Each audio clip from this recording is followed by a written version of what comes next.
New Zealander still suffering after effects of crash, but says he hopes good form is still there. George Bennett goes on the attack on stage 4 of the Tour of the Alps Credit. Tim de Waele, Getty Images Sunday was meant to be a run-of-the-mill recon ride for George Bennett as he rode the route of stage 16 of the Giro d'Italia, the 34.5 km time trial from Trento to Rovereto.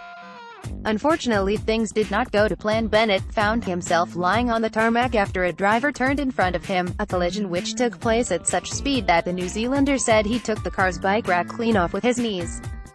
Miraculously, Bennett managed to escape without any serious injuries, lining up for the opening stage of the Tour of the Alps the following day and taking second place behind Luis Leon Sanchez on Thursday's stage to Lens. Greater than Froome fails to break Pinot's resolve as Astana hot streak continues on Tour of the Alps stage 4. Like so many other riders at the Tour of the Alps, Bennett is using the race as final preparation for the Giro d'Italia, which starts in Jerusalem on May 4, but admits that the crash has affected him both physically and psychologically. "I was feeling confident and really good ahead of the Giro, but since the crash I've had some really strange feelings," Bennett said as he completed his warm-down after the stage. "It's a bit in my head. I'm not that keen to rail the descents too fast, even if I can still get down them without trouble. Physically, the day after the crash I was still good, but 2 days after all the swelling came out and I just felt like an absolute wreck. Today was a bit better so I'm hoping that I'm past the worst of it. I know I'm going pretty good from before I crashed. That can't have been lost completely, but I'll have to take a bit of time after this race and let it get back to normal. It's a pretty big trauma for your body to go through, so I've just got to take things slowly. Greater than.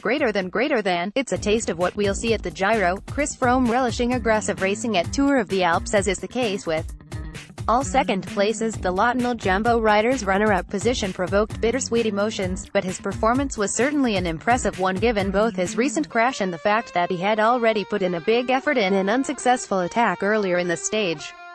"I went way too early by attacking with 30 kilometers to go. I thought it was a good move because Bahrain, Merida, Sky, and Astana all had guys up the road. And I thought, if I can get there then who is going to chase? But then UAE were still there to chase.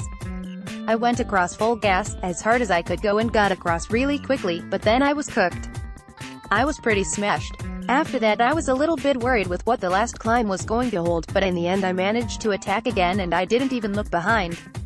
I think we had the fastest guy in the group. I went after Sanchez to try and close him down so Bauman could try and win the sprint, but I couldn't catch him. He was too strong.